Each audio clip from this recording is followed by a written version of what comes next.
মার্কিন যুক্তরাষ্ট্রের সঙ্গে উত্তেজনার মধ্যে সমুদ্রের নিচে থাকা নিজেদের মিসাইল সুড়ঙ্গ উন্মোচন করেছে ইরান। সংবাদ মাধ্যম দ্য নিউ আরব বুধবার এই খবর জানিয়েছে। খবরে বলা হয়, ধারণা করা হচ্ছে এসব সুড়ঙ্গে কয়েকশো ক্রুজ মিসাইল রয়েছে। দেশটি হুঁশিয়ারি দিয়েছে, যদি তাদের ওপর কোনো হামলা হয় তাহলে গুরুত্বপূর্ণ হরমুজ প্রণালী নিরাপদ থাকবে না।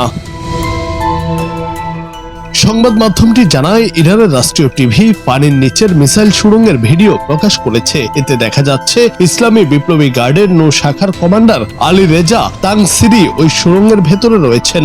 ভিডিওতে দেখা গেছে উৎক্ষেপণের জন্য পানির নিচে থাকা এসব মিসাইল প্রস্তুত রয়েছে।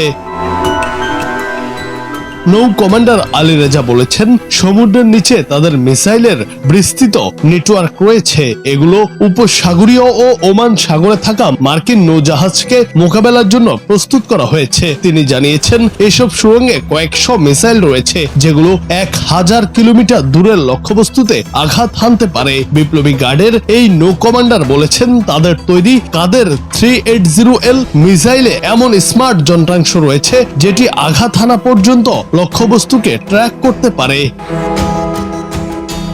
এদিকে ইরানে আগের বারের চেয়ে বড় হামলা চালানোর হুমকি দিয়েছেন যুক্তরাষ্ট্রের প্রেসিডেন্ট ডোনাল্ড ট্রাম্প। বুধবার সামাজিক যোগাযোগ মাধ্যম ট্রুথ সোশ্যালে ট্রাম্প জানান, ইরান যদি হামলা আটকাতে চায় তাহলে তাদের সঙ্গে চুক্তি করতে হবে এবং ইরান কোনো ধরনের পারমাণবিক অস্ত্র তৈরি করতে পারবে না। জুনায়েদ আহমেদ, বাংলা টিভি।